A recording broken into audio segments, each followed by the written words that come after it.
Okay, everybody. Welcome. We seem to have some competing audio. Welcome. We have our student representative joining us from Sato, Narek Hernandez. Would you lead us in the pledge? Please stand. Ooh. I pledge allegiance. I pledge allegiance to the flag of the United States of America and to the republic for which it stands, one nation, under God, indivisible, and liberty and justice for all. Thank you, Narek. That was an exercise for our sign language interpreters to move as quickly as they could during that pledge. So that was very challenging. Thank you for leading us off with that.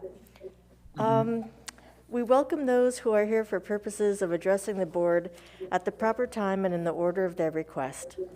If you wish to speak during the meeting, please fill out a form indicating your name and the agenda item you wish to address.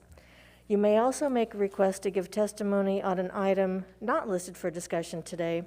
However, full discussion on any items not listed on the agenda, excuse me, will have to be delayed until such time as the item can be publicly posted in advance as a regular agenda item. If you wish to ask questions, please address them to the chair and not to individual members of the board or staff. The board has been meeting in closed session regarding matters listed on today's closed session agenda and wishes to report that no reportable actions were taken. Before we move to the public hearing, we will have Narek give his report. So if he needs to leave us and maybe work on some school-related project or something, he can feel free to do so. So Narek, your report. Yes. Good evening, members and president of the board. My name is Narek Hernandez Herrera, a senior at Sato Academy, and I also happen to be the student council president at Sato. By the way, that's my favorite way to introduce myself. I think it's amazing. I am heavily involved in healthcare-related clubs on campus. Sato HOSA, Future Health Professionals Chapter, and secretary of the Sato Red Cross Club. Also, a huge part of my life that is a little bit more personal is a nonprofit organization I help run called A Kick for Sports. We reach out to low-income kids in my community, and along with my dad, we help raise money to pay for their uniforms and register them at a local soccer league so they can have an opportunity to play sports outside of school without any cost. All right, back to Sato. Sato has provided me so many opportunities, both inside and outside of the classroom, to gain essential leadership and life skills that I know will benefit me in college and in my future in general.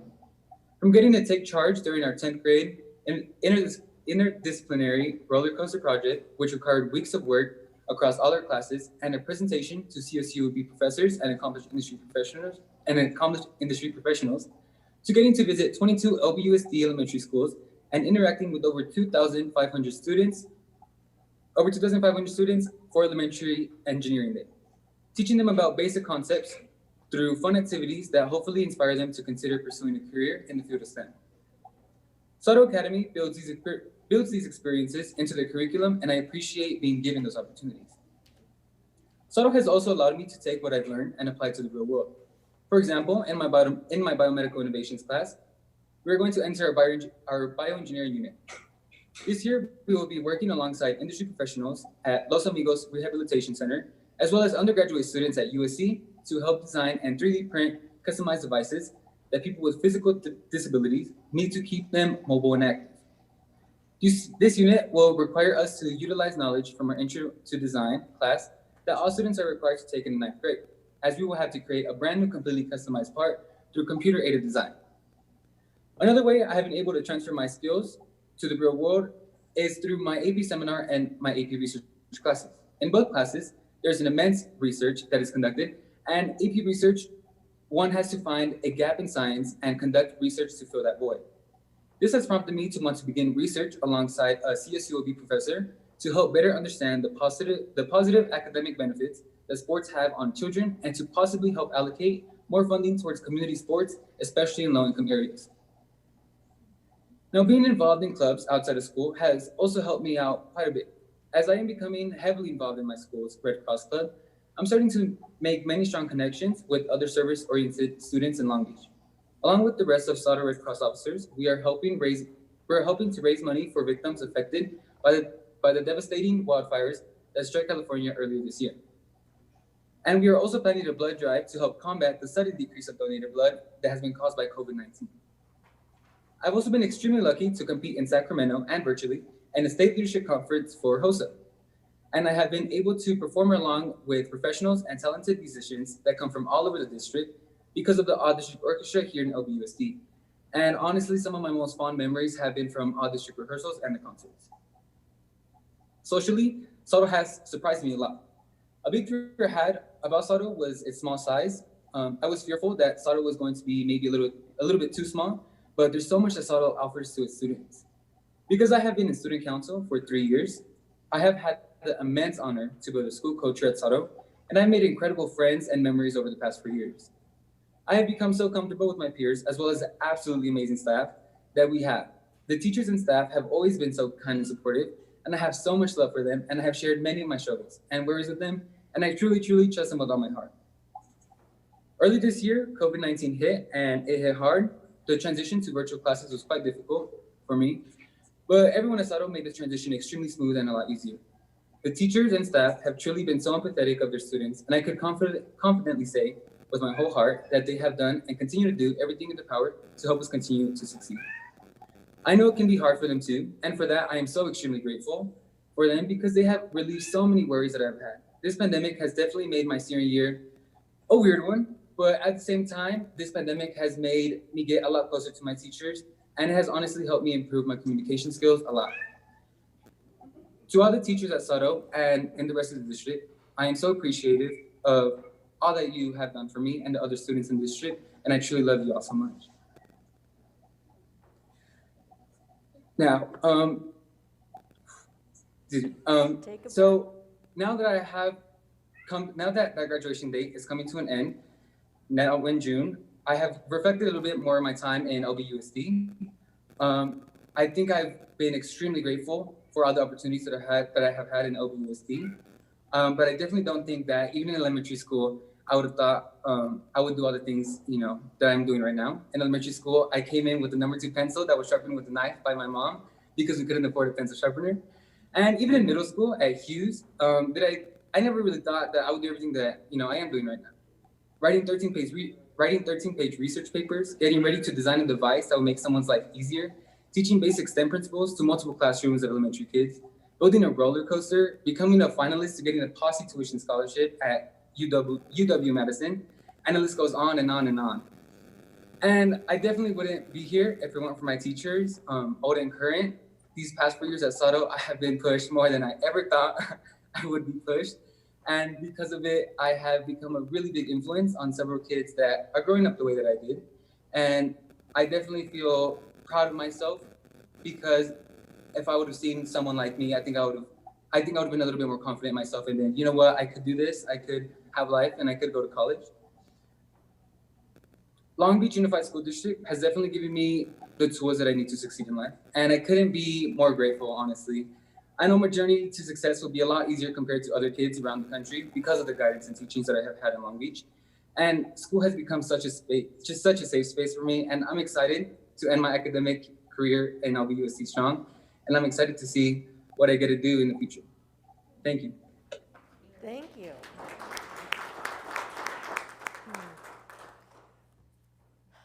You're the reason we do what we do, and we are so proud of you. Did you mention plans for next year, schools maybe, or?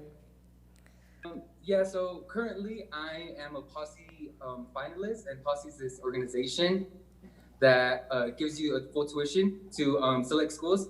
And I was a finalist to UW-Madison, so I'm currently in the process of possibly getting a full tuition ride to UW-Madison. And right now, that's my end goal. But I've also applied, I've also started my Common Apps and also a couple of UCs, to UC Berkeley, UCLA, USC, Columbia. So yeah, those are some other schools that I've applied to. Well, okay, that's an impressive list. That's a very impressive list.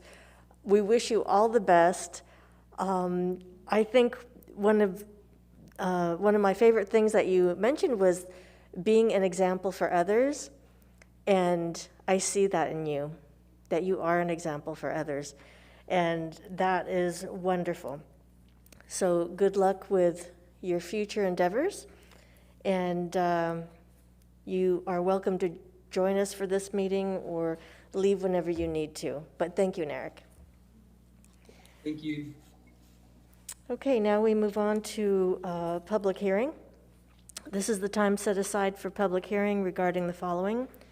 Resolution 110420-A, authorization to dedicate easement to Southern California Edison at Jordan High School for deteriorated pole replacement and stabilization.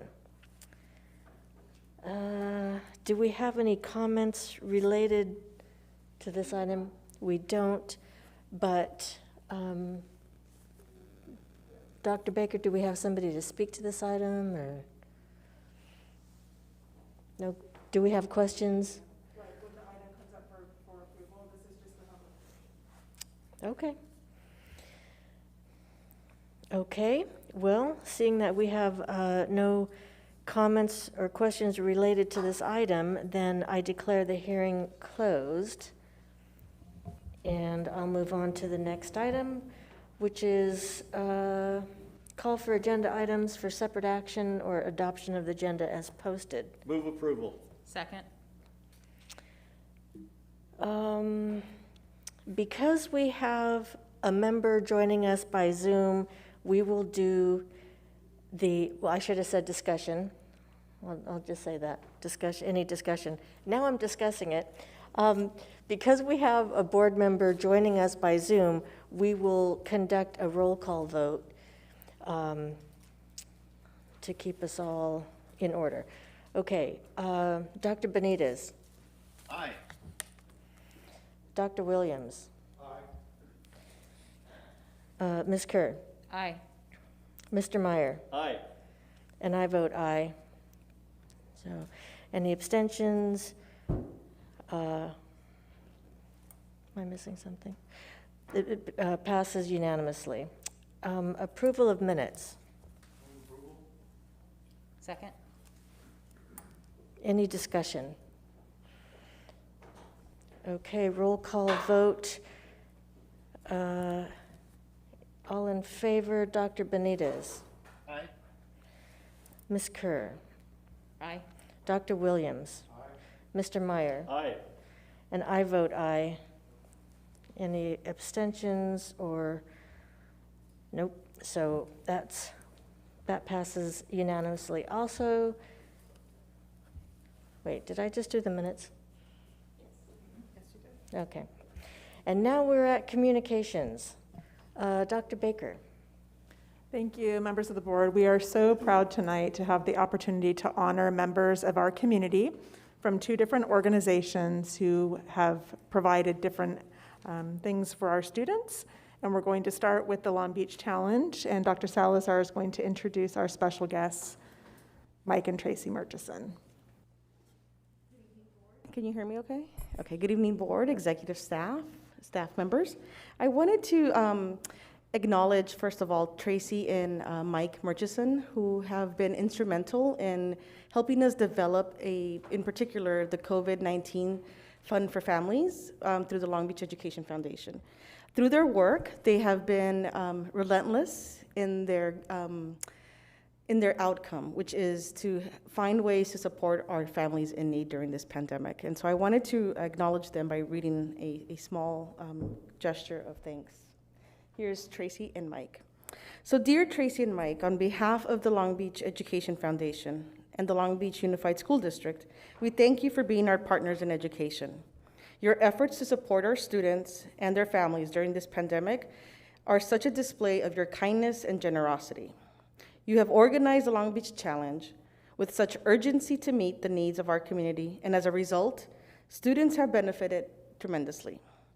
We will be able to provide families in need with many resources thanks to your many efforts.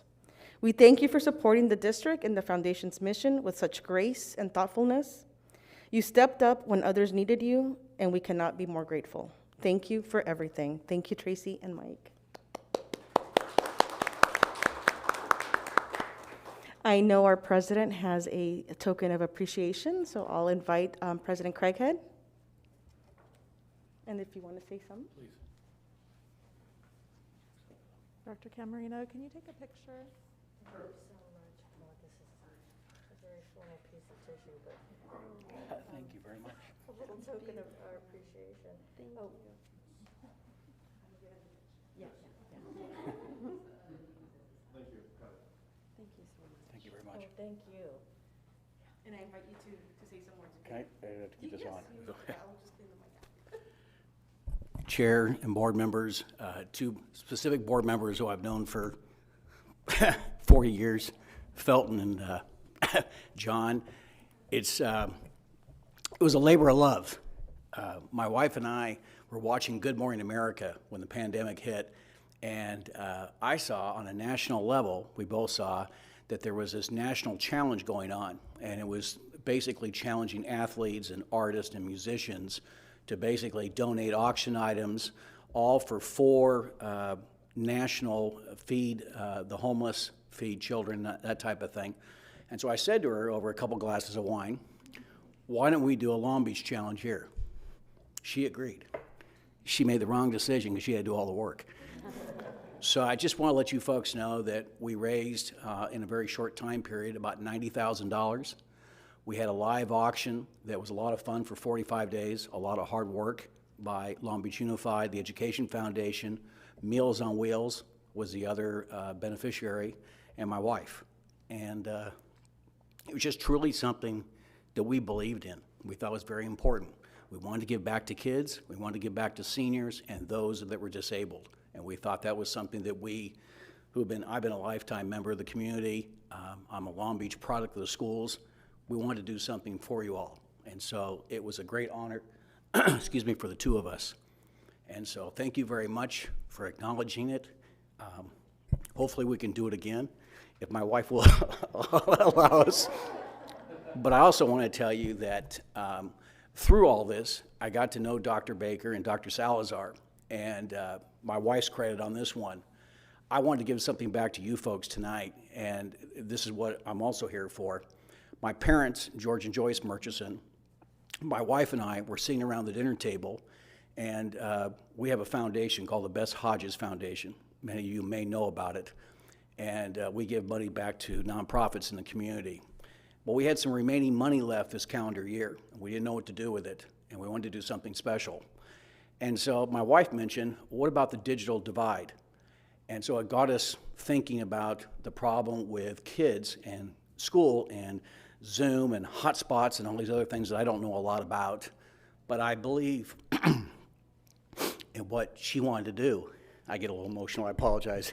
But in any event, Dr. Baker and Dr. Salazar convinced me that this was the right direction to go in, that there was a need, and that they identified 83 families that they could provide hotspots to for the rest of the school year and half of, I believe, next year. So with that in mind, I don't come here tonight to receive a gift. I also come here tonight to give a gift. And so tonight, on behalf of the Bess Hodges Foundation, my wife and I, and my mom and dad, we want to give you $15,000. So thank you very much.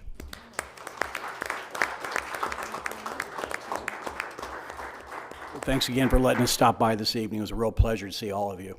Have a good evening. Stay safe.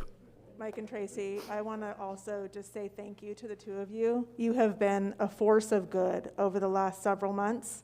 When you came to me with an idea, you took it straight to action. And the hard work behind the scenes, Tracy, that you did to get a website launched and to work with other community partners in a really kind of complex way of doing things is really beautiful. And the result is that our kids benefit. So thank you for being a force of good for us and for other aspects of things going on in our community. Jill, I'm glad you mentioned that, because it wasn't just Tracy and I, it was also the community, because we had, how many auction items do we have? Over 60.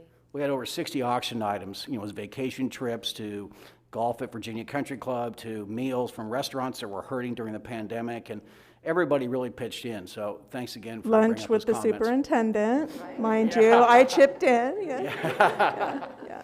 Thank you both so very much. Thank you. Good luck. Stay well. Thank you.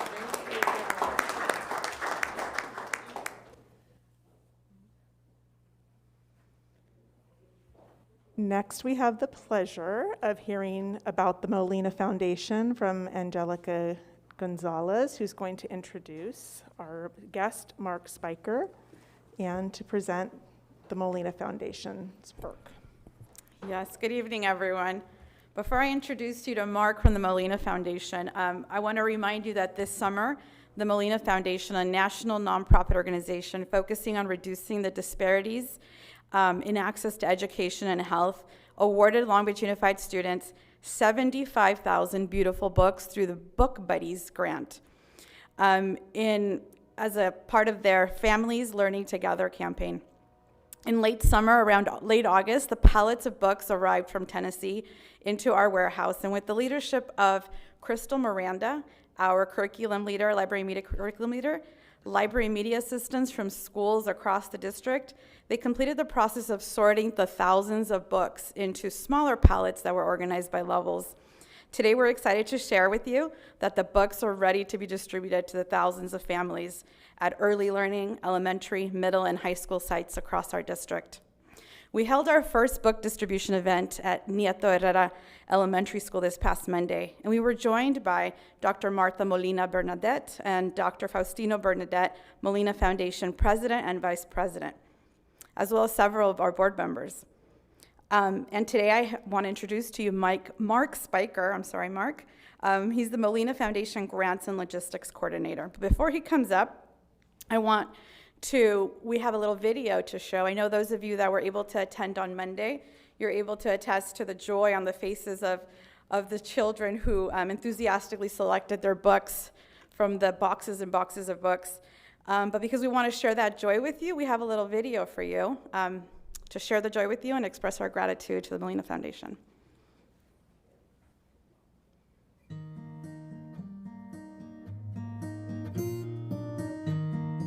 Today the Molina Foundation is giving us the books. Today's event, we have families learning together, and we are so pleased to be providing 75,000 books to kids and families during this most important time where so many kids are at home, that reading new books is going to bring some joy and happiness and help them not slide back in their learning this year. I'm excited about learning. Well, we're so excited to be able to give books to a lot of kids who don't have many books, especially in these hard times of COVID-19. And that's been our mission for the last 18 years, is to try to get books to kids who don't have books. And so far we've given over about 7.5 million books to kids throughout the country. Oh, it just warms my heart whenever I see a child get a book. A brand new book is especially wonderful, and to be able to keep the books is something that many of them don't expect and are very excited about. And also, when somebody gives you something, it makes it easier later in your life maybe to give to other people. Thank you, Molina Foundation. Thank you, Molina Foundation. Thank you, Molina Foundation. Thank you, Molina Foundation.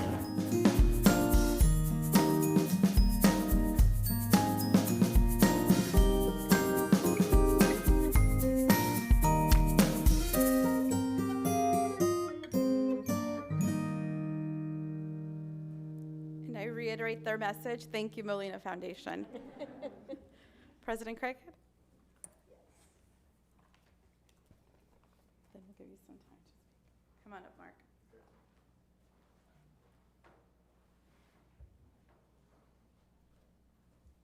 On behalf of the district, we'd like to give you this little Very nice. remembrance Thank you. of the Thank you. generosity. We appreciate it. Oh, okay. Well, Okay. let's hold this. Thank you. So thank you again. Thank you. It was a wonderful event. So, just watching that little video, most of the work I do is reviewing grant requests and arranging for shipments of books throughout the United States.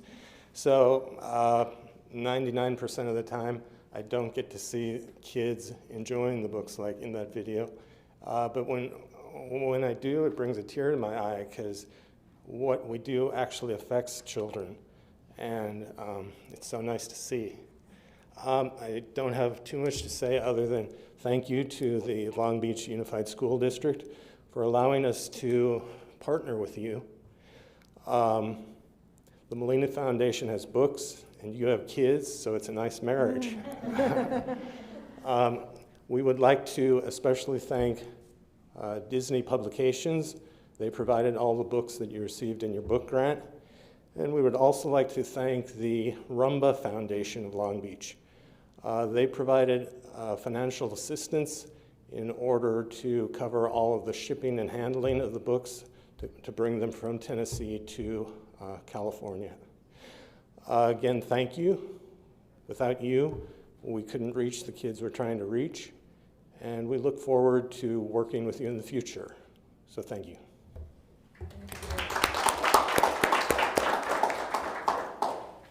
I'd also like to thank Angelica Gonzalez, who is our point person for this project, director of the Office of Curriculum Instruction and Professional Development, Herrera's principal, Claire Fieri, the teacher librarian, Craig Helmar, and the Herrera support staff that organized Monday's event. Thank you to all of our team under Angie's leadership for putting on such a lovely event on Monday.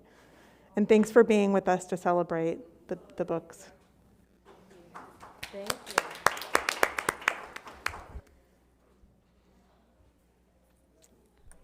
Okay. Yeah, it was a wonderful event.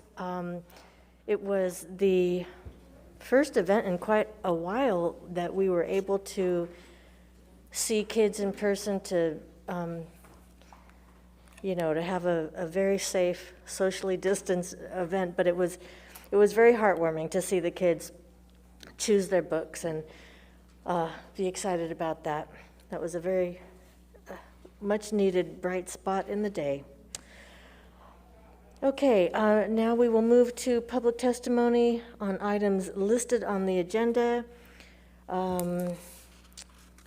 We don't have anybody here who wishes to speak on items listed on the agenda. And also I want to mention that our phone call-in system is up and running. The information is on the website, but we don't have any phone messages for items listed on the agenda. So now we will go to public testimony on items not listed on the agenda. And we have a couple of people here to speak. And we will start with Andrew.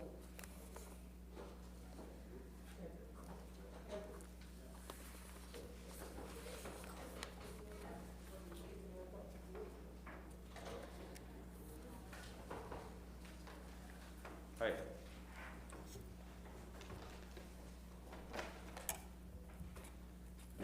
Appreciate you guys hearing me today. My name is Andrew Tisdale. I'm here on behalf of my son, Chase Tisdale. He's a 7th grader at Stanford Middle School. Chase has struggled his whole life with emotional issues and depression. I've seen him down before, but never in this deep, depressed, and unfortunately suicidal state that he currently sits in right now. He thrives with structure in his life. This pandemic has taken everything away from him that he knows, that he loves, which includes his social life, football, and especially school. When he gets upset at the current situation, all he says is, "Dad, I want to go back to school with my friends. I want to get back to normal." Here's a text message that he sent to my wife about a week ago. "Today I thought it was going to be a good day, but it was not. I wanted to go in front of a train and kill myself. My life is not going to get better for a long time, and I don't think living is necessary." Sorry. How I've been treated in my life by everyone is so bad. I have no point to live at this time. The Army's not going to accept a dumbass like me. I'm probably never going to get married or have kids. I'm not going to get a job, so I think the end is coming soon. I don't even know why I'm living right now, and I want to commit suicide. I want to live a good life, but every day gets harder and harder, so I think I should just be allowed to go. Good night, I love you. Sorry you have to live with me and go down this road. You have to do that. I'm sorry. Love you. Bye. I wrote this because you can see his mental state right now that he's currently living through. So obviously, as a parent, this breaks my heart to have to read, and I'm going to do everything in my power to get him help as we move through this. Opening up these schools is the first step to recovery for Chase and all the students who are sinking with this ship.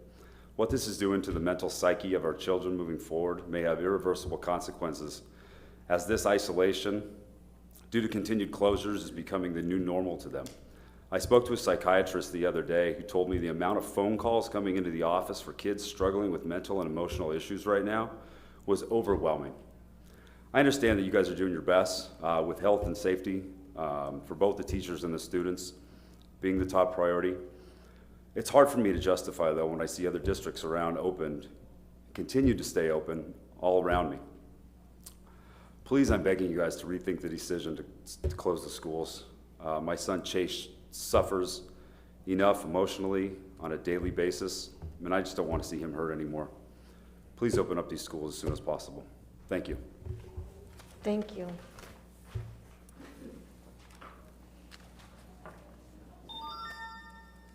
Next, we have Dan. Mhm.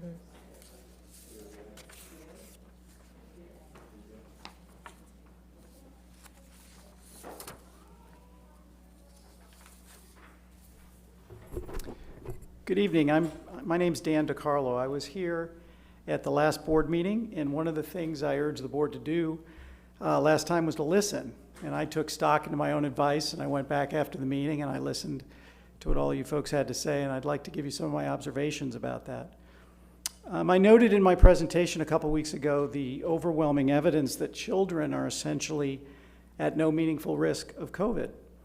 In response to my comments and others' comments in this regard, Ms. Kerr, you commented that the board's consideration must include not just students, but the entire community, which is, of course, absolutely true. We need to keep everybody safe. The data, however, does not support the proposition that schools need to remain closed to protect the larger school community. As reported very recently by NPR, quote, despite widespread concerns, 2 new international studies show no consistent relationship between in-person K-12 schooling and the spread of the coronavirus. The Dina Brown University School of Public Health said the evidence so far suggests we can likely open schools, especially K-5, pretty safely in most parts of the country. Ms. Craighead, you noted at the last meeting that you're being inundated with emails that reflect the same comments that were expressed by many of the folks who spoke last time. But you also said that, quote, we get emails from people who are saying, thank you for keeping our kids safe. Thank you for making health and safety a priority. Well, those advocating for the reopening of schools are advocating for health and safety. And I think the implicit suggestion otherwise is not accurate, and it's not fair. Those are not mutually exclusive concepts. You also said at the last meeting, let's take a step back and try to think of somebody else instead of just ourselves and our own families. First, in my view, the board should be encouraging more people to step forward and share their personal experiences. But that comment, to me, also marginalizes the many people who've come in here and advocated for the community at large, and not just for their own families. Dr. Williams, in your comments supporting the board's position, you said, quote, it's unconscionable to me for us to lose even one student in this district to this pandemic. Dr. Williams, I would suggest we need to be guided by science and data. And I would respectfully suggest to you, sir, that the fear that we might lose a child to COVID if schools reopen can't be used as a justification to keep our schools closed, because the data simply does not support that that's realistic. Dr. Brown, you took some heat at the meeting the last meeting for your T-shirt Tuesday video about we can do hard things. Hey, that's a great message. I mean, of course, we all want to tell our kids that. But you made some comments in there that I think upset some people. And speaking personally, I want to comment on something you said. You said, well, this has been hard. Can I keep going? I just have a little bit more, and there's nobody behind me. Actually, no, the time is up. But there's nobody behind me, and I just have a little more. Well, the guideline is 3 minutes. Very well. So I'd like to stick to that. But thank you. Thanks for your time, folks. Staff report. Should we start with Mr. Moskowitz? Sergeant Woodruff, would you like to request that he leave his written statements if possible? Thank you.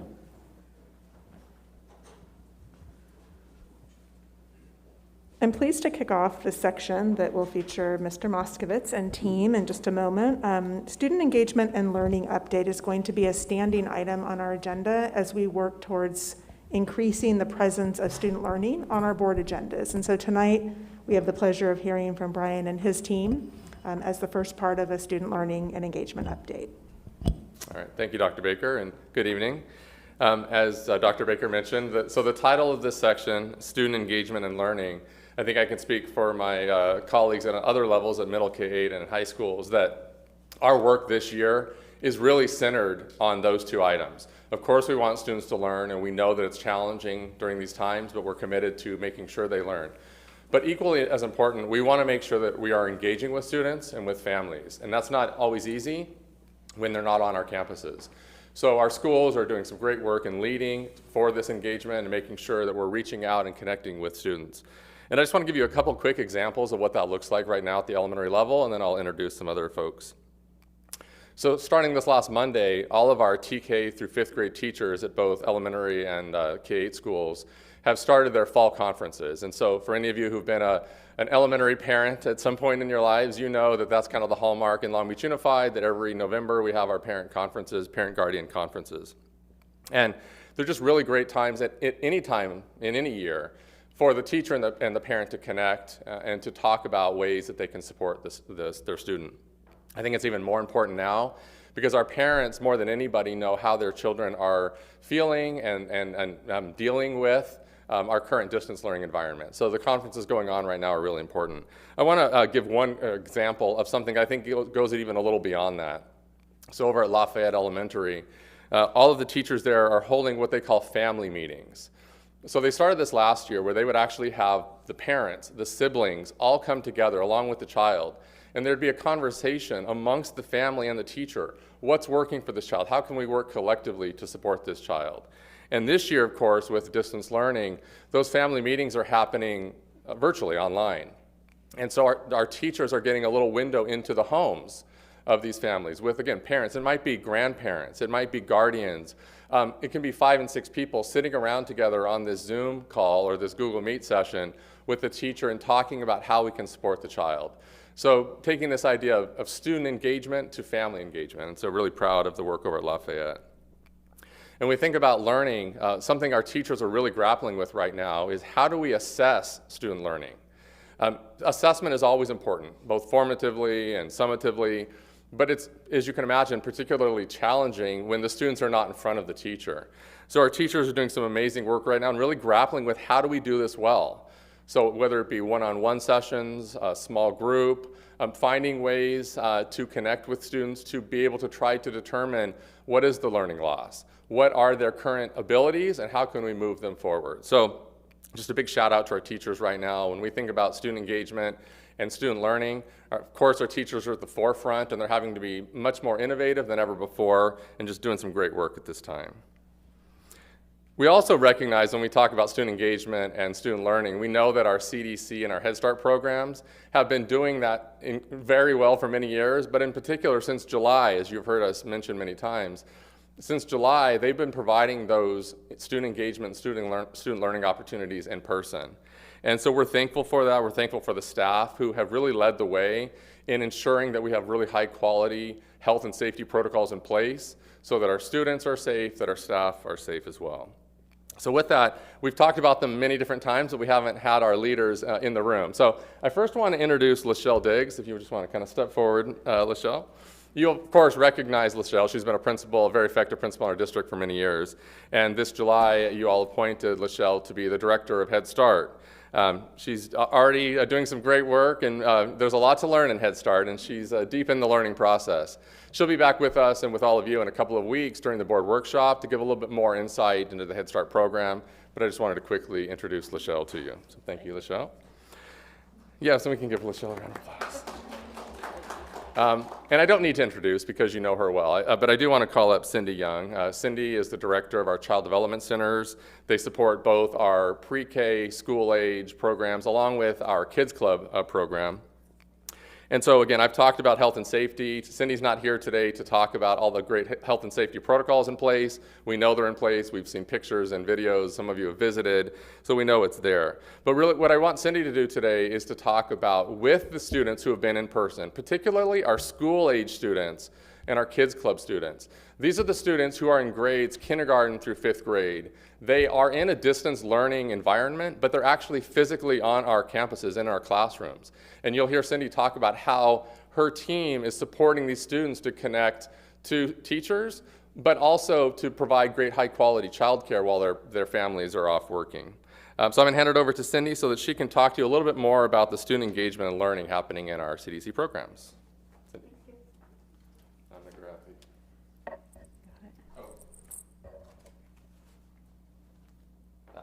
Perfect. Thank you. Take a breath. Thank you. Good evening, President Craighead, board members, Superintendent Baker, executive staff, and members of the audience. My name is Cindy Young, and I am the director of the Child Development Centers and Kids Club. It is truly an honor to be here this evening to highlight the efforts and work of our CDC, Head Start, and Kids Club superheroes, our students and our staff. Tonight, I'm going to focus my efforts on the teaching and learning occurring in our school-age programs in CDC and Kids Club. The staff have done a phenomenal job providing in-person services to help our families and essential workers while supporting our TK to 5th grade teachers as they make teaching and learning a priority. After a great deal of planning, professional development, and hand-over-hand training, we launched our programs. I am proud to say that CDC and Kids Club have been providing in-person services since July.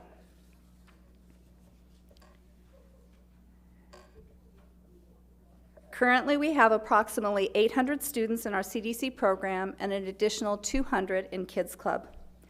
While implementing all the new health and safety protocols, staff have worked hard to ensure all students receive the proper support to effectively engage with their classroom teachers during distance learning. We know children are resilient and flexible, and as a result, they have risen to the challenge. Reduced ratios and creating cohorts, classrooms have taken on a dynamic structure which ultimately created challenges for the CDC and Kids Club teachers. These included creating multi-age classrooms. Typically, we would group TK to grade 2 children together and 3rd through 5th grade students together. However, in an effort to reduce exposure, siblings have been grouped together.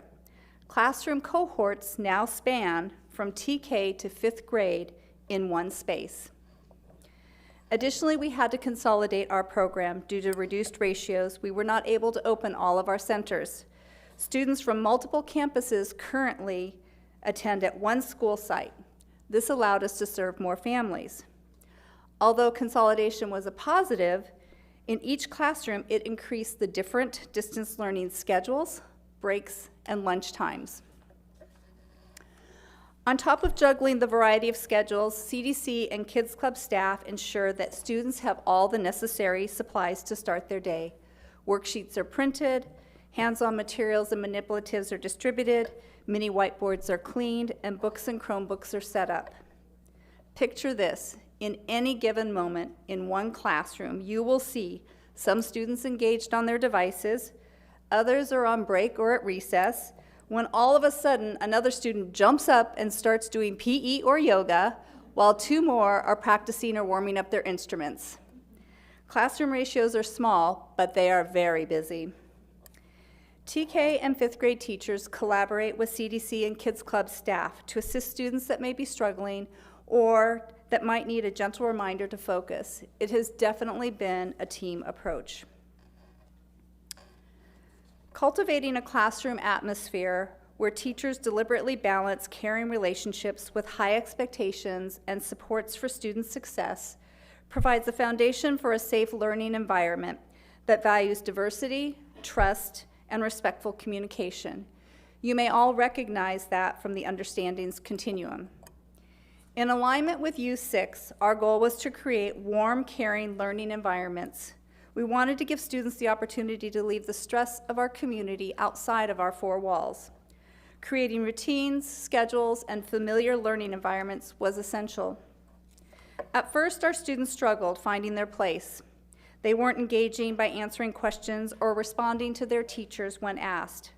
Wearing a mask while their peers at home were not, we found made them uncomfortable, creating barriers. To help us break down these barriers, TK to 5th grade teachers have been encouraged to host special days for all students, such as Wear Your Favorite Mask to School Day. Additional challenges included sitting for extended periods of time. Typically, in a traditional classroom setting, students move about the room, engaging in collaborative work groups, small group instruction with their teacher, circle time, and independent practice. Now students spend a portion of their time engaged on their devices. Although breaks are embedded in their day, the amount of time sitting has been challenging and difficult for many of our students. In response, we have created flexible seating opportunities. Beanbags, wobble seats, floor desks, comfy couches, and pillows give students options to move around the room to increase their engagement and remote participation. Providing balance is important to ensure student success. When children are not engaged in synchronous or asynchronous learning, CDC and Kids Club staff work diligently to provide enrichment activities to support the social-emotional development and well-being of our children. Social-emotional development is the foundation to the overall well-being of a child. If children do not have this balance, successful learning does not occur. Teaching children how to socialize during a time when socialization is discouraged is a challenge. Students can engage in combined play and interact with one another as they follow all the new health and safety protocols. Implementing these procedures with fidelity has been a priority for the staff. We have also included the students in the new learning procedures so they understand how they are stopping the spread. They truly are superheroes. Our students are happy and they are learning. Our staff are happy and have embraced all the new changes and procedures. We are resilient, hardworking, and dedicated. We are the students and staff of CDC, Head Start, and Kids Club. I am very proud to be a member of such an incredible team. Thank you for the opportunity.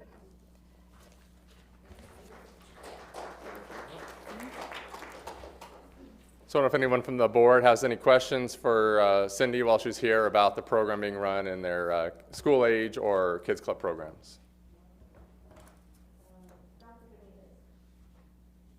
Yes, thank you, Cindy. Wonderful work that's going on that many times may go unnoticed, right? And Cindy, you may have said this, but you shared the number of students that are currently there. Do we have a number of staff that's working at Kids Club, CDC, and Between the two programs, there's about 450 staff members. That includes the teachers and the child care workers.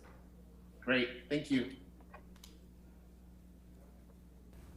Do we have any further questions? No? Okay. Also, I brought just a small token of our appreciation for your leadership in the goodie bags. Seems to be appropriate that masks and lanyards are in our toolbox, so just a small token to say thank you for everything that you're doing. Well, thank you for that. And yes. You know, again, we know in our heads you've been doing the work, but I so appreciate the visual of that work happening and of our students. The mask thing, I would have never considered that one student having to wear a mask because of where they're situated.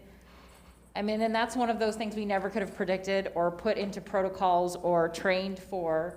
And you guys are really doing the hard work of learning in the moment what the needs are and how we have to help kids adapt to a really difficult situation. So I am grateful for all of the work that you continue to do, all of the new learning that you're finding out about our kids and families that you are bringing back to us so that we can bring our school communities back together in person one day. You guys are really doing the frontline work, so I am very, very grateful. Thank you. Thank you. Yeah, well said. It's incredible to think of kids, sitting in one spot. And so I appreciate the pictures of the kids in different types of seating. Yeah, doing some great work, so thank you. So again, kick off to what will continue to be more opportunities for you to hear from all of us about the ways that we're engaging students and families and the way that we're ensuring students are learning this year. And at this point, I want to hand it off to Dr. Kale, who will share a little bit more about our grading.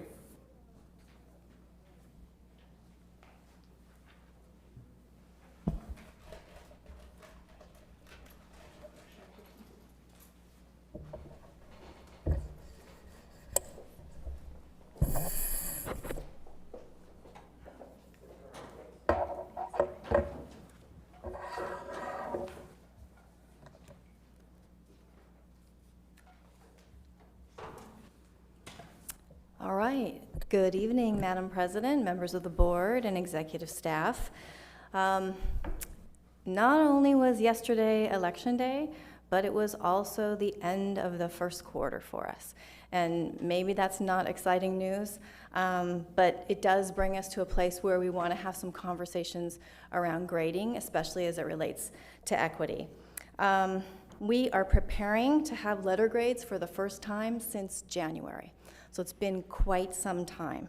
So tonight I'd like to provide you with an update on how we worked to provide guidance to our sites in this very unusual and challenging time.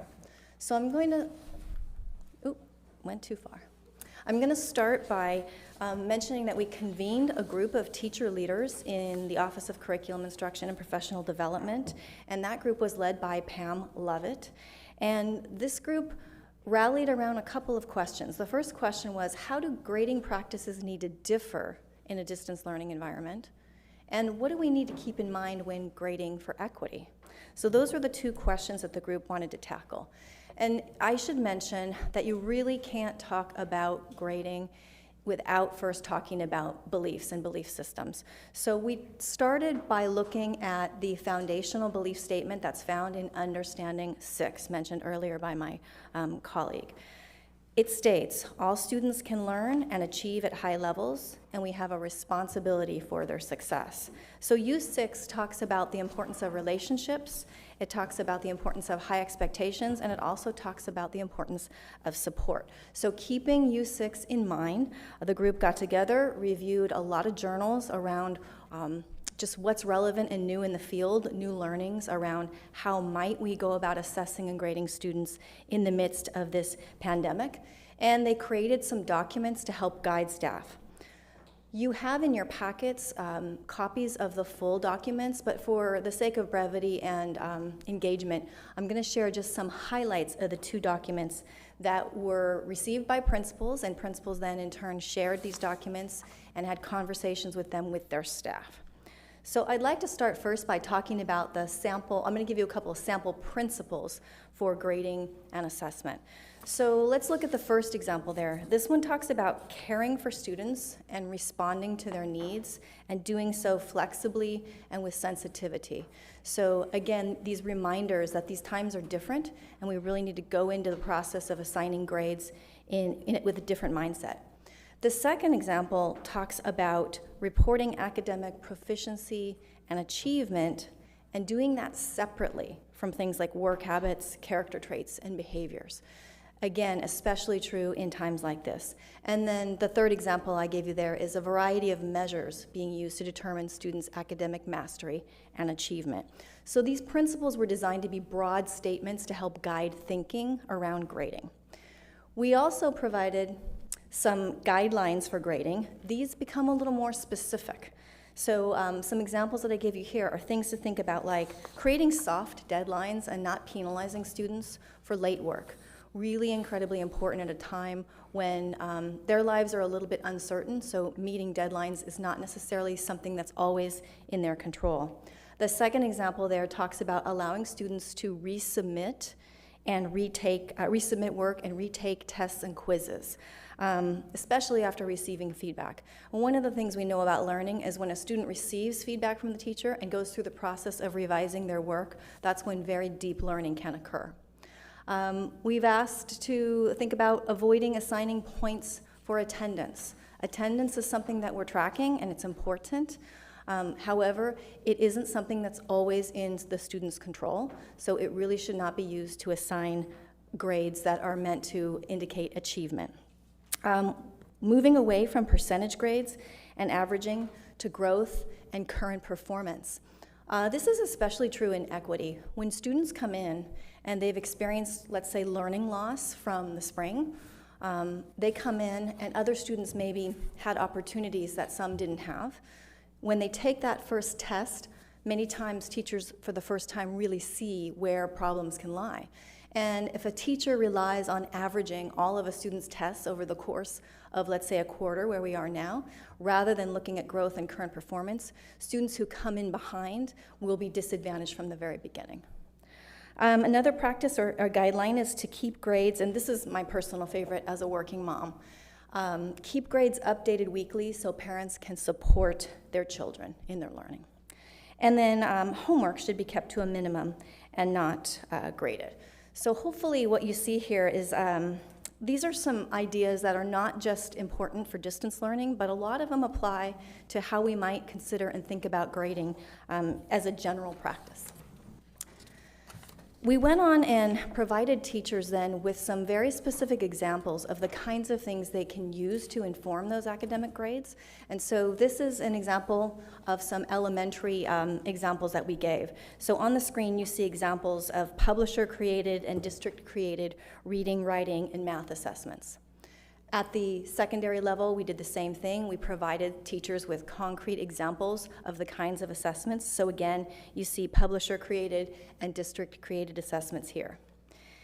And then finally, we gave examples that they could use across K-12. So publisher and teacher-created items like quizzes, tests, performance tasks, the kinds of things that teachers use on a regular basis. And then student-produced videos and audio recordings. With Canvas, it's one of the few, I would say, benefits. So students, not benefits of Canvas, I mean one of the benefits of distance learning and assessment. The ability to have students record themselves and then the teacher look at their recordings. It gives teachers a real opportunity to watch students reading and doing things that they may not always have a chance to do in the classroom one-on-one. And then finally, classwork completed during or outside of class are things that can be graded.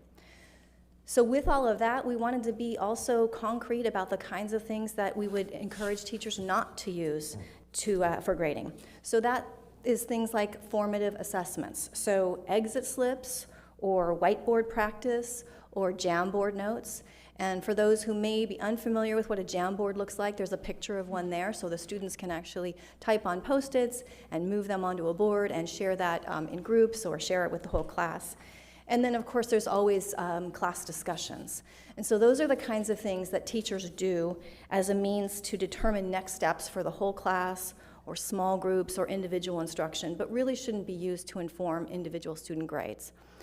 In addition, we have state tests and then selected platforms that we also should not use for grading. So for example, many of our students will be taking the SBAC interim assessment blocks. And those are tests that are used to give them exposure to SBAC items, to exposure to the testing platform, and allow teachers to see how students are progressing toward those grade level standards.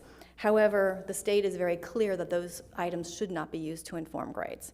And then finally, Lexia, Core 5, and ST Math. Those are examples of platforms that our elementary students use that are providing them with leveled reading and math opportunities. So it allows students to progress at their own level, but again, they were not designed to assign letter grades. Let's see, one other item. This is from our research colleagues. So our research office has been revising our grading comments. And as you know, since grades are computerized, the comments are a selection, so the teachers have to select from predetermined comments. And so I'm happy to report that the #1 used comment in our district is "a pleasure to have in class." So that is the number one comment. And so that's a comment that we are going to keep, because we know when parents and students see that on a progress report or report card, that is a great comment.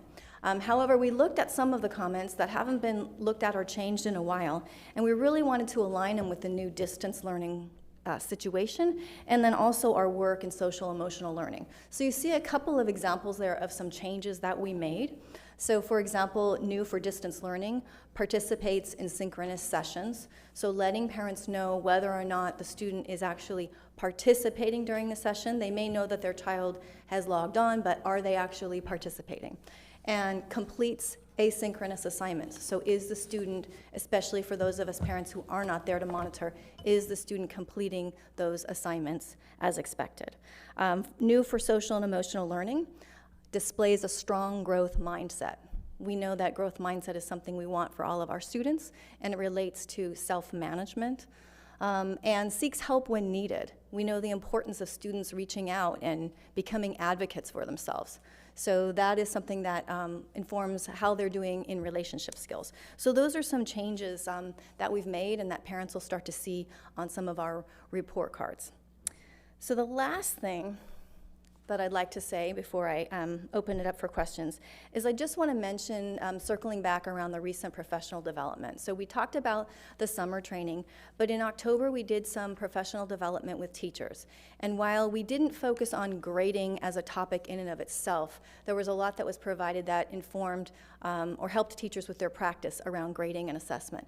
So there was a Canvas training, and they learned how to use the built-in quiz features in Canvas for that. And in the digital pedagogy training, they learned how to use a variety of digital opportunities, let's say, for formative assessment. Coming up in November and December, we'll be doing some more training.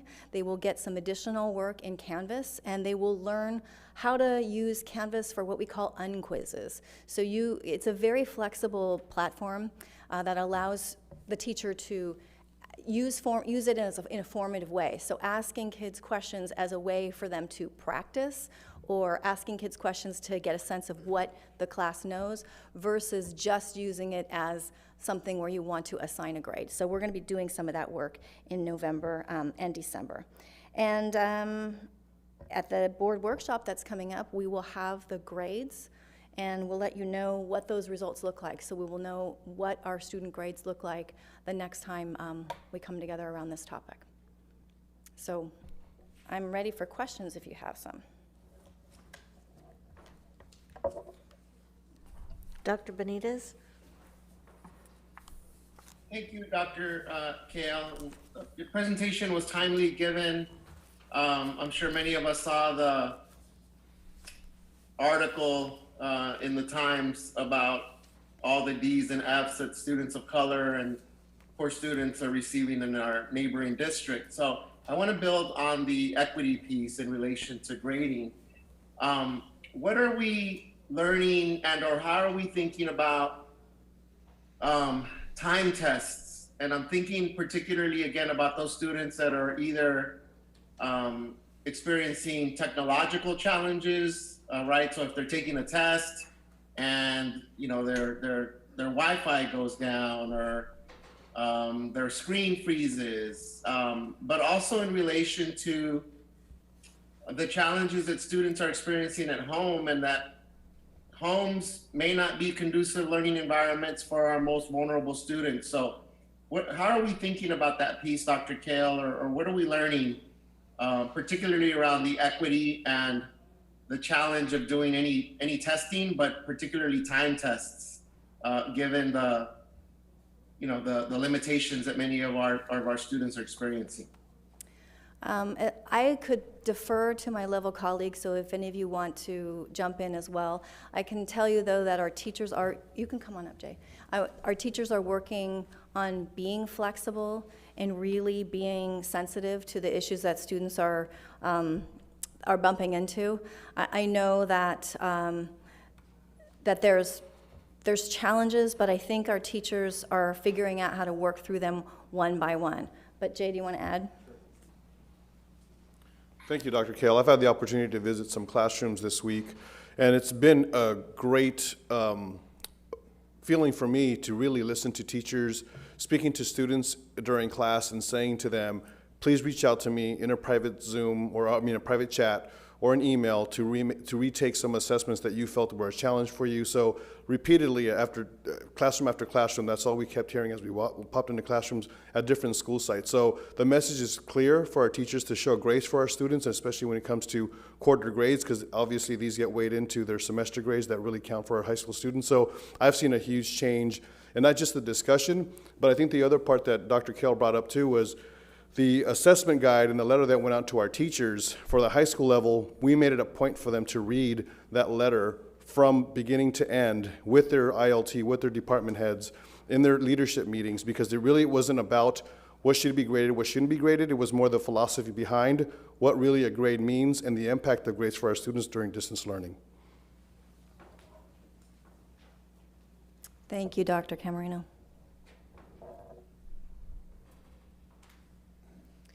Do we have any other questions for Dr. Kell? Ms. Kerr? Thank you for this. The specific, I know one of the questions we were asking all along is how will we know that students are learning and that our primary focus is student learning?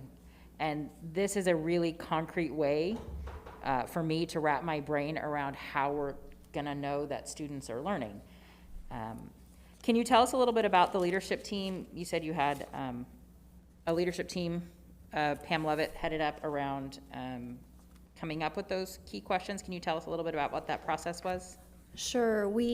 In the beginning, when we were trying to sort out what we were going to do as we were opening schools, and we were thinking about all of the training that teachers needed, and trying to make that magical 5 days of training happen. In the course of all those conversations, of course, we started to have conversations about grading, knowing that grading was going to be letter grades this go-around. And so the team realized they needed to provide some guidance to teachers, but there's challenges in thinking about grading when you think about all the various grade levels, all the various subjects. And so the group got together, and originally their thinking was we really just need to focus on formative assessment.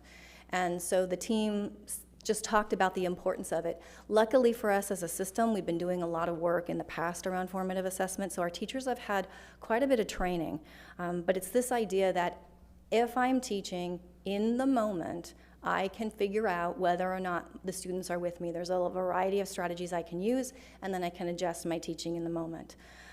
So the team decided to focus on that, but we also realized that people were going to need some guidance around grading. So that's when they decided to just start reading, because not knowing, none of us was an expert in this area, none of us really knew how we went about doing this. They just started to do some research. So that was a group of curriculum leaders who are teachers on special assignment and who got together and came up with the recommendations in the midst of kind of everything else. When we first rolled out the guidelines and the principles, then we realized, we got feedback from the principals, the school site principals, PALS, that wasn't enough, that we needed some more specifics. So Dr. Camarino mentioned an assessment letter.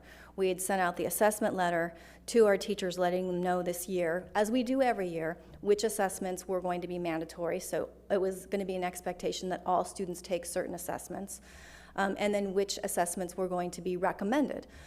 And so when we sent that out, we got feedback from the site saying, we're going to need a little more guidance. And that's when the second document was developed to try to be a little more specific about, okay, when we're thinking about assessments, what's the purpose behind them, which ones should inform progress in a formative way, and which ones really should just inform grading, because at some point we do have to give kids grades, as much as maybe people might not want to.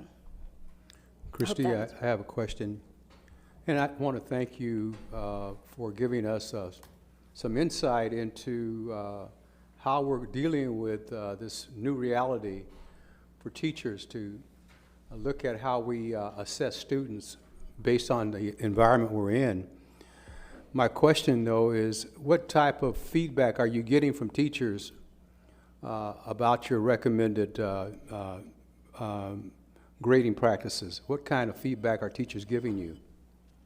Well, as far as Us in OCIPD, we tend to hear from teachers who will reach out to the curriculum leaders. The curriculum leaders have assigned office hours where they make themselves available for teachers to jump into a Zoom and ask questions. So a lot of the questions, part of the challenge too is understanding how to even give these assessments. Because you have to remember, some of these assessments are being given in an online platform for the first time. So we're dealing not just with the purpose and not just with how you use it, but how do you actually even give the assessment. So much of that kind of support is happening.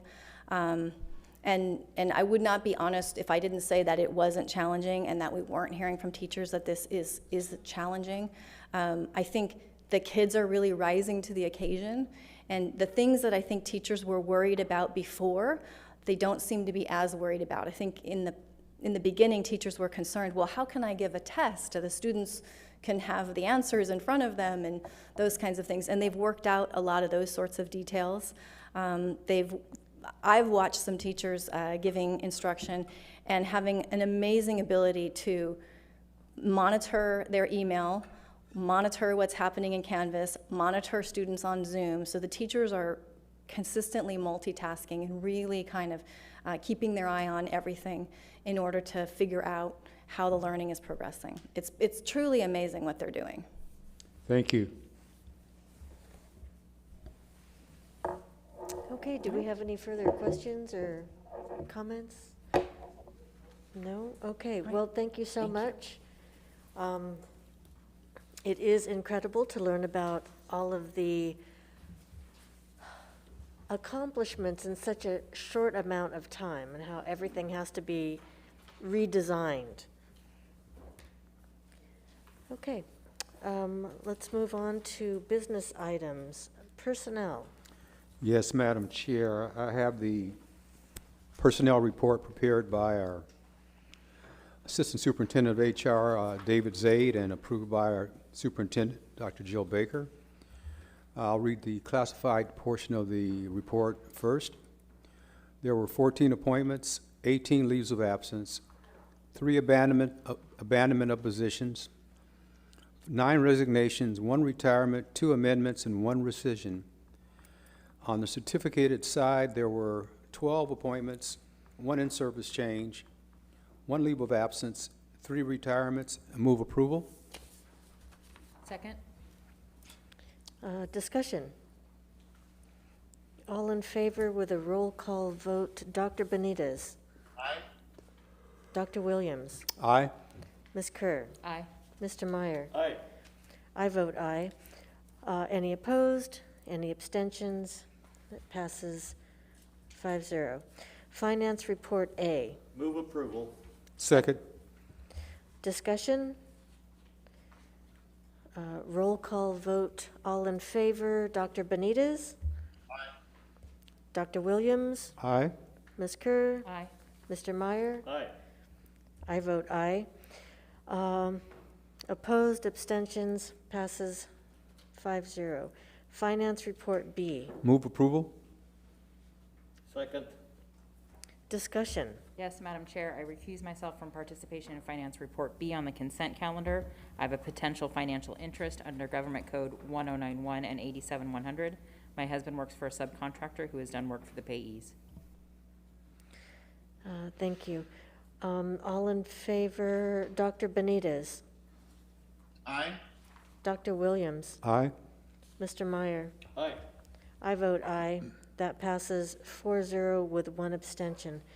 Business Department Report. Move approval. Second. Discussion. I would just like to thank the generosity of the Gene Haas Foundation. They donated $12,000 to CAMS for a robotics program, and also the Long Beach Judicial Partners, $4,500 to Smith. These are wonderful and generous contributions to our students, so thank you. All in favor, Dr. Benitez. Aye. Dr. Williams. Aye. Ms. Kerr. Aye. Mr. Meyer. Aye. I vote aye. Any opposed? Any abstentions? Passes 5-0. Purchasing and contracts report. Move approval? Second. Discussion? All in favor, Dr. Benitez? Aye. Dr. Williams? Aye. Ms. Kerr? Aye. Mr. Meyer? Aye. I vote aye. Well, I should say opposed or abstentions. That passes 5-0 also. Superintendent items. Dr. Baker. So I'm pleased to present on behalf of Dr. Kale and myself the standard quarterly Williams UCP report that covers the areas of instructional materials, assigning teachers, and maintaining facilities. You'll notice on the report that there were no complaints in this quarter. Thank you. Anybody have any questions about that? Okay, well, I was going to say move on to unfinished business, but we have none. New business. Resolution 110420-A, approve authorization to dedicate easement to Southern California Edison at Jordan High School for deteriorated pole replacement and stabilization. Move approval? Move approval. Second? Discussion. All in favor, Dr. Benitez? Aye.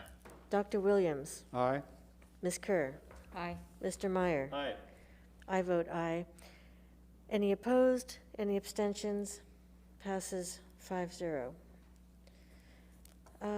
Equity policy development update, Dr. Brown. Information items this evening, and I'll be brief but celebratory.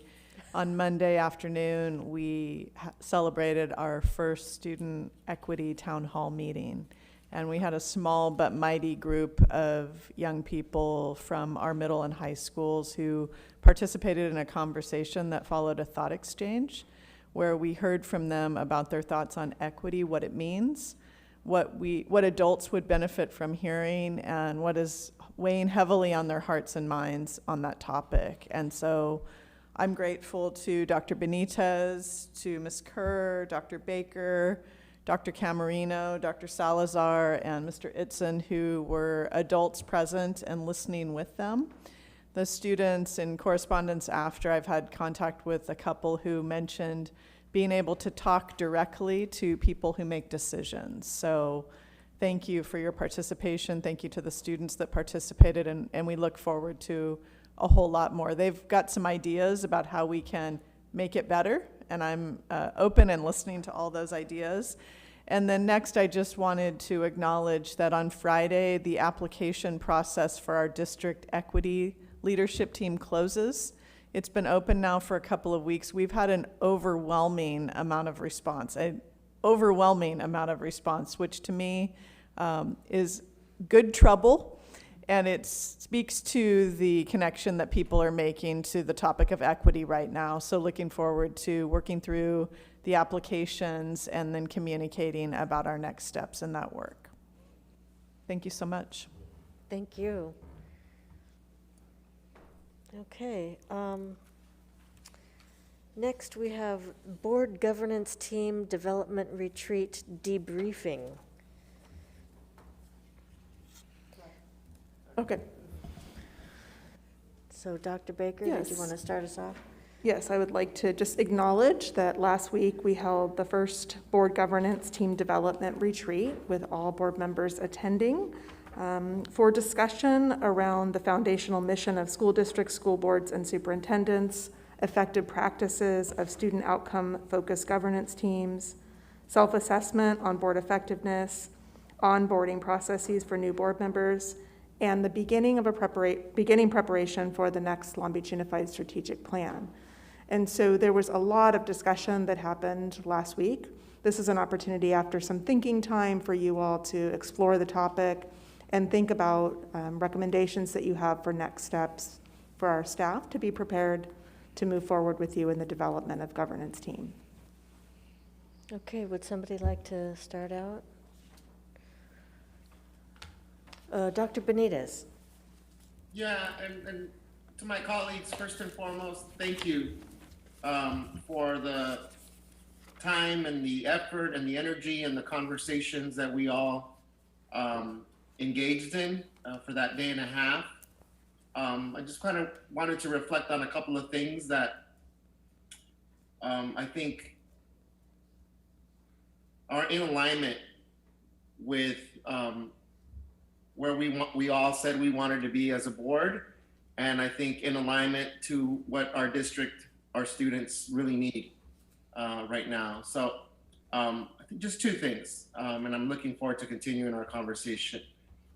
One is something that stood out to me, and we had really good conversations about and reflected on some readings. A good reminder and affirmation of what school boards do and what school boards focus on. And really, it's that piece of upholding our community's vision and values around improving student outcomes. Right? We were all elected because of our commitment to student success. And so we had a good conversation and some good reflection, right, on the good things that our district has done, but also the opportunities for improvement. So I think it was to me beneficial to have two outgoing, longstanding members of our board, and for us to be mindful of the two incoming board members next month. And that's really the second piece to me, whether we think about it as a board development piece or part of our strategic planning or part of our roles as board members.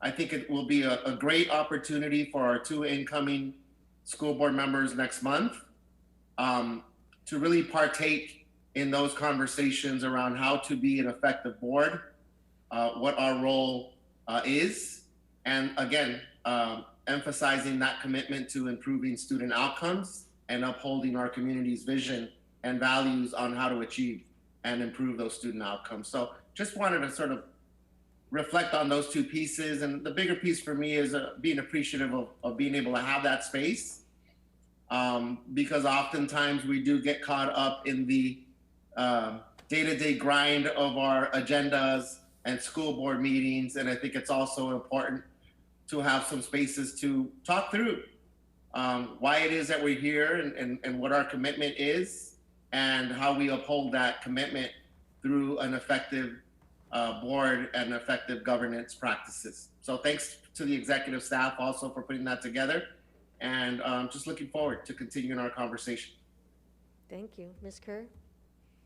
Yeah, I also want to thank executive staff for helping us come together to do what I think is really critical work.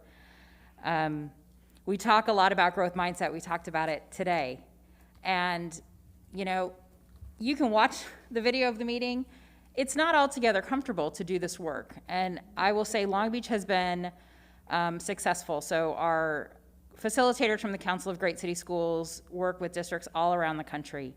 And they know Long Beach has worked hard for students and that our students are doing good work and are successful, you know, more so than some of our counterparts around the nation. And this is an opportunity, I feel, for us as a board and for me personally as a board member to do that growth mindset work of what are we doing? Is it enough, or is there more we can do to support student outcomes and student learning? Because when we talk about all the time, when we know better, we do better. So it's not a comfortable place to be, always to say, and you know, students know this, teachers know that, we're all in that moment of doing the self-reflection so that as we continue in this time and as we move into, you know, the parts of education and the what's next, as we get back together, we're gonna do better because we've taken the time to examine some of the practices that have been successful and as Dr. Benita says, the opportunities to uphold what we say are our community values around equity and excellence. So, yeah, this is one of those moments, you know, I saw a little chatter in different places about the board doesn't know this and the board doesn't know that, and I own what my shortcomings as a board member are, and I'm committed to doing better. And hopefully that as this board and our new board members take on this work, that we continue to model for all of us in the district, including our families and our parents and our staff, that we're all doing this kind of hard work about doing better. So appreciate the opportunity for what's next. Thank you. Dr. Williams? Yes, it's really great to see that process in place. I know from the 16 years that I've served on the Council of Great City Schools, and being able to be part of what some of these districts have gone through, and listening to the commentary around the room about Long Beach Unified School District is extremely comforting, always when I've attended those meetings. But the focus of the school board is so important, it's critically important, and it really does help to inform alignment, continuity, and cohesiveness. So being able to deliver a message to folks, to the community that is consistent, that really talks about the alignment of the district is probably the most important thing a school district can do, a board can do. And so being able to have sessions like this are necessary, but really important for school board members to realize and understand that they do have a commonality in terms of their interests to make sure that students are performing. And, you know, as a critical piece and where the focus should be in that regard. Also, just want a brief presentation on a meeting for the Teachers for Urban Education, a presentation that was done this past week to introduce a new cohort of candidates for the program, and had a chance to listen to each candidate talk about why they're involved in this program and what it means to them to be in a program that's preparing them to teach in urban school districts. That almost to a T, they talked about the importance of having teachers that look like them, how important it was to have teachers who look like them, and as one of the standouts and reasons why they wanted to become teachers. It's a great privilege to be able to hear that, and also to recognize our partners, Cal State Long Beach, the education department, who work extremely diligently on this program in terms of finding the funding to put this program on and to pay for the tuition for the students and so forth. So it was comforting to see that program still moving forward, going through its next step and bringing students in who aspire to be teachers and to be good teachers and serving students in urban school districts, and in particular, serving students at Long Beach Unified. I know Brent was on the meeting, as well as our former superintendent, Chris Steinhauser. So I just wanted to recognize those individuals as well. Thank you. Well, I don't know if, I'm not aware if many people watched that day-and-a-half meeting process that we went through the retreat, but as a board member, it was difficult because we were being challenged, and we all serve in our own ways. We are all, you know, the five of us are individuals. We represent different communities, different districts, and I'm very happy and appreciative of my colleagues that we have gotten together and decided that we will make our work more intentional, that we are going to work hard so that the board works within a certain framework. We have high expectations of our staff, of our superintendent. We have high expectations of our students. And it kind of, to me, this is just my personal opinion, but it kind of feels like now we have high expectations for ourselves, and you don't know what you don't know. So to have a facilitator come in and let us know, you guys do a good job, but here's a way you can be better. And if you do better as a board, you will have better student outcomes. So how can we as a board not say, yes, I'm willing to put in the work because that means our students will do better? We absolutely have to put in the work, because what we want ultimately is the student outcome and the success of our students.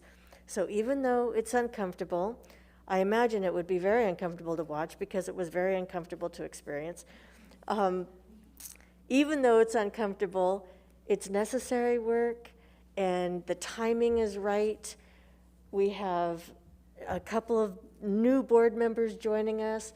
So for us to be able to get a framework in place that they can just fit into nicely and we can go forward, it feels like this is a really good place and good timing to do so.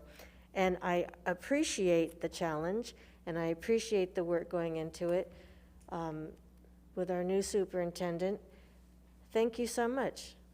I think that the direction is much appreciated by all of us. Okay, did we have anything else on that? Yeah, Madam Chair, if I can just add just one more comment.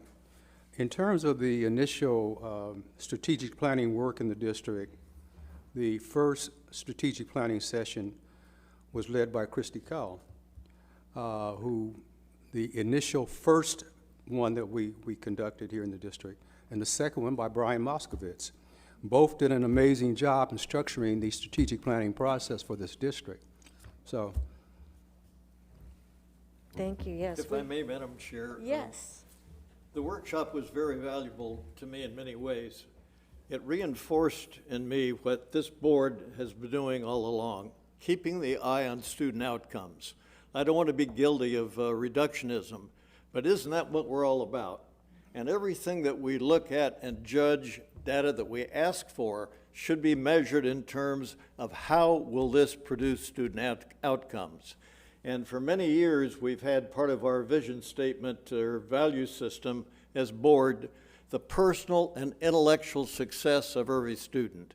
Well, if you parse that, the personal part speaks to equity, doesn't it? It speaks to being welcomed in every school, in every classroom. And the intellectual success, of course, is the data-driven student outcomes. So it was very worthwhile, but we've been doing a lot of good things as it is.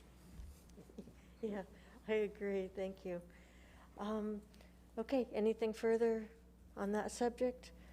May I just thank you all for the time that you spent, and especially Mr. Meyer and Dr. Williams, who really provided some legacy perspective.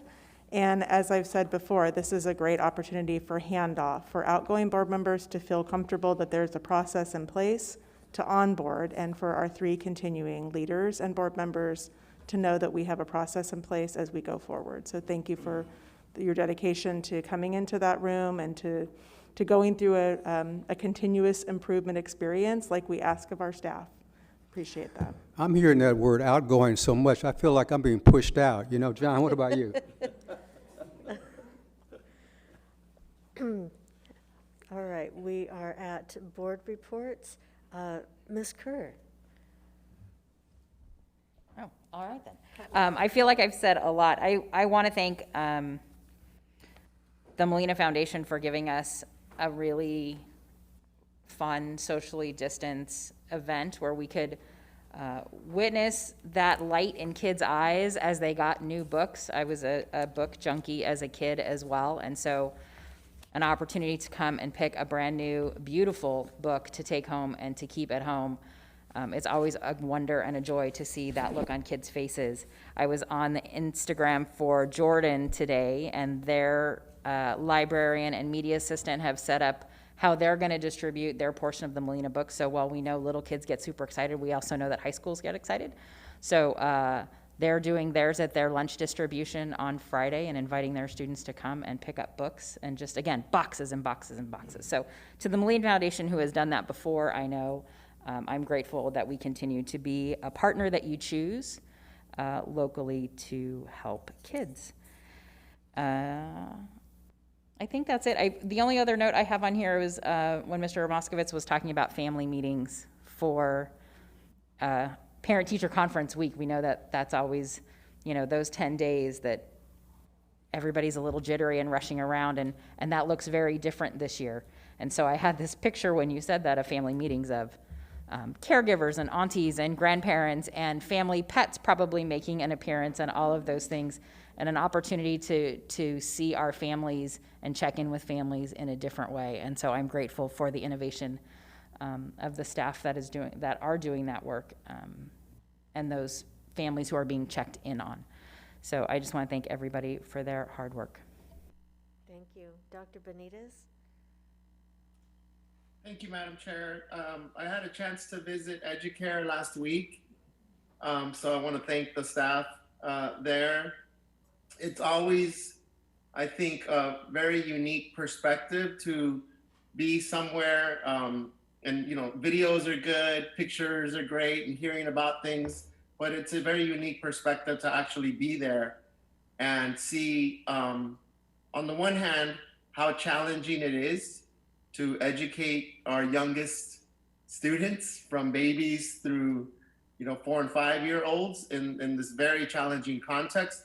But on the other hand, gaining a renewed sense of appreciation for the importance that it is to be flexible, particularly with our families that are experiencing so many challenges at home and with the students. So it was really, it filled my heart to see everyone from 6-month-old students at Educare to 3 and 4 year olds speaking Spanish and English and learning Spanish and English. So just want to thank the staff there, Lachelle and Maria in particular, for indulging me for a little while last week.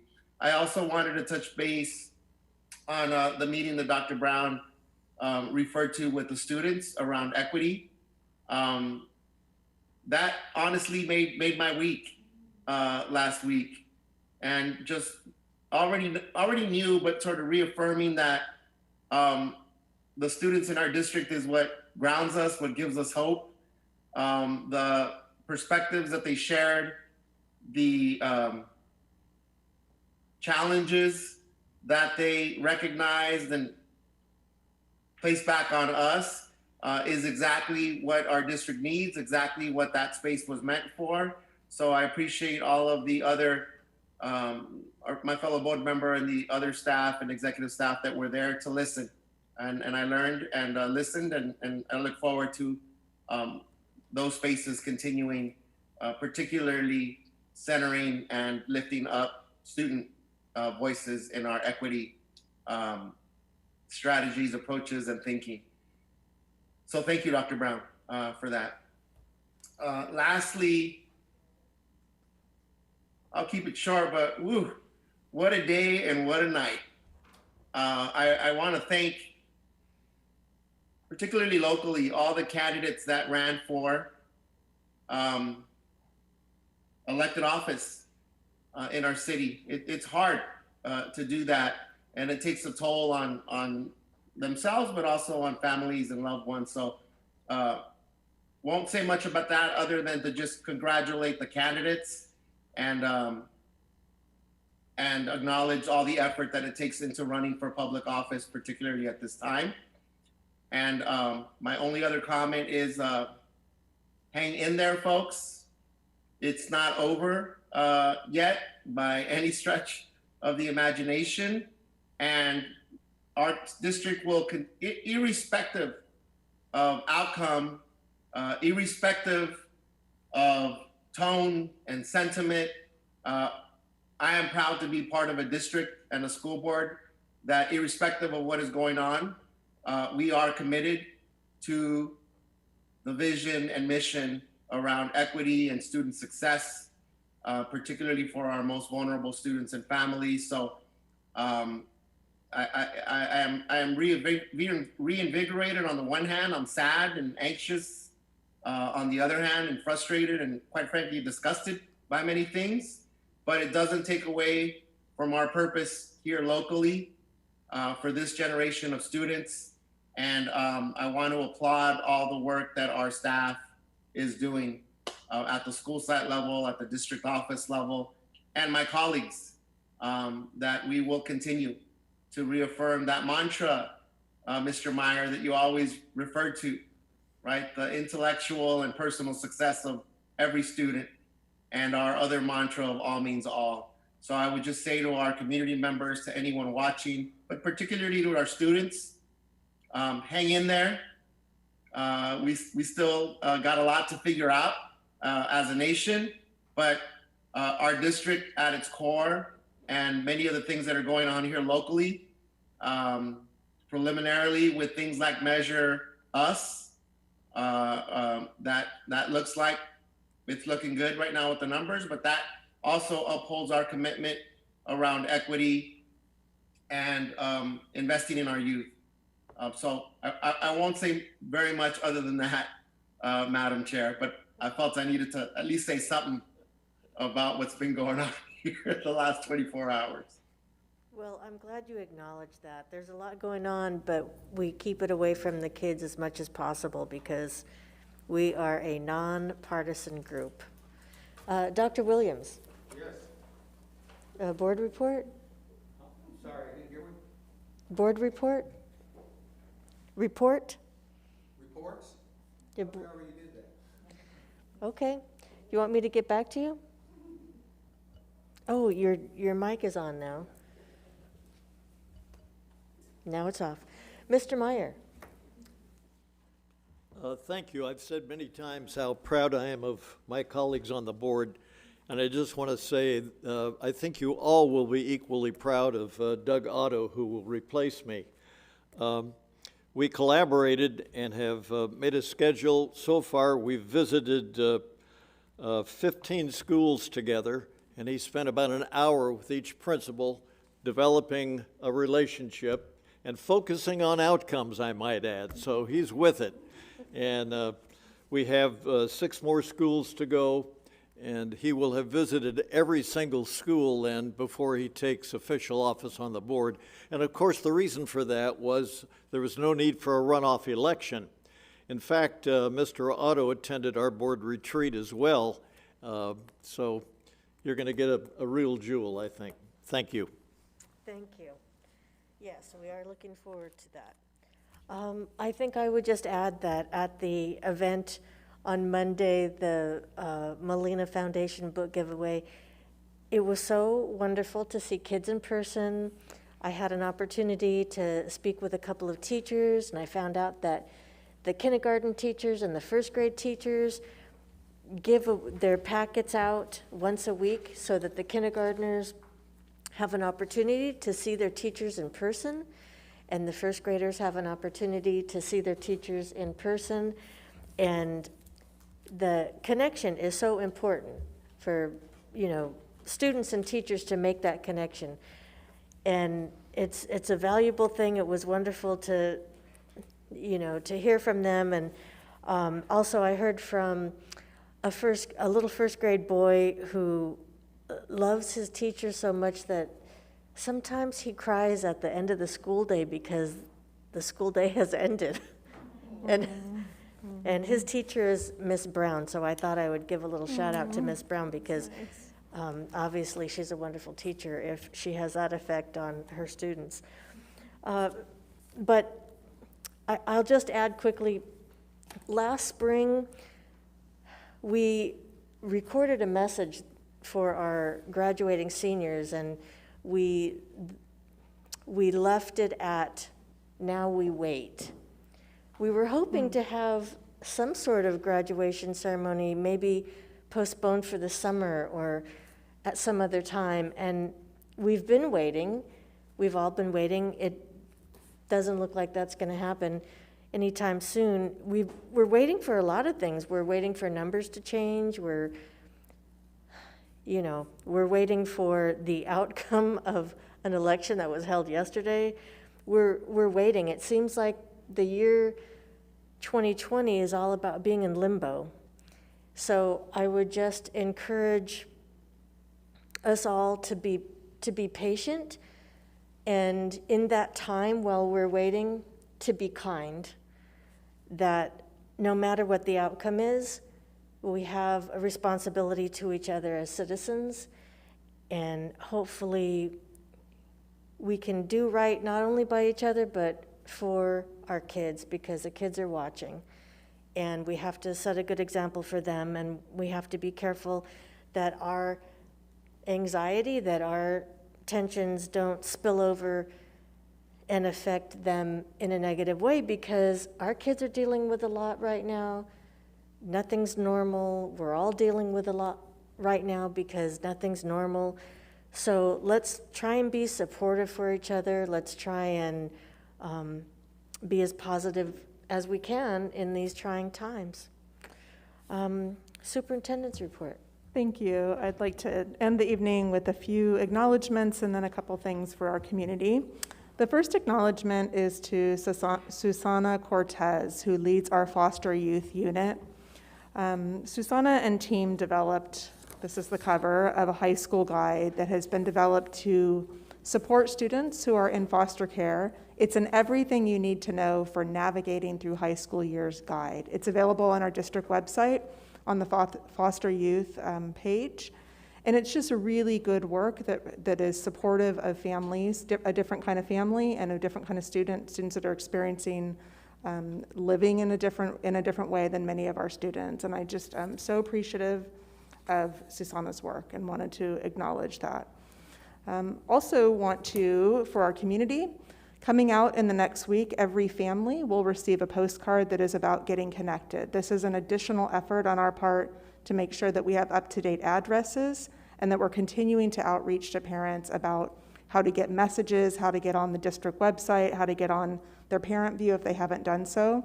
In addition to receiving this, those that come back to us will help us to narrow down our continued outreach efforts for students who we may not have correct addresses for. And so these are coming in U.S. mail specifically to use another way to contact students that we sometimes forget that just traditional mail gets to families that don't always get to things through electronic mail. Last week, I had the pleasure of interviewing 5 of our former students, well, actually 2 current students and 3 former students. I mentioned them at a previous board meeting, but I want to just suggest people be on the lookout for the interviews, because interviewing students who had their research published was nothing short of inspirational. It is inspirational for other students to hear the voice of a student tell their story about what they researched, why they researched it, and what it led to in terms of college interests. 2 of the students now attend Cal Berkeley. They had gone to Millikan. One of the students attends Georgetown now, and then 2 of our current Poly High School students. So be on the lookout for some video footage, both for students and families to hear what that AP research sounds like. And then I'd like to just acknowledge that there are many virtual clubs taking place in our high schools. While the buildings are primarily closed, many of our students are participating in virtual clubs, and they're doing things like outreach to other students. So an example is the Wilson Black Scholars held a game exchange. They put out very safely, had a whole table outside of Wilson, called out to their students, and as a club, they put out games that were board games and other things that students could do to get off their devices and have in their families. And so I want to be supportive of all those virtual clubs, and especially the peer-to-peer outreach that we know matters for students.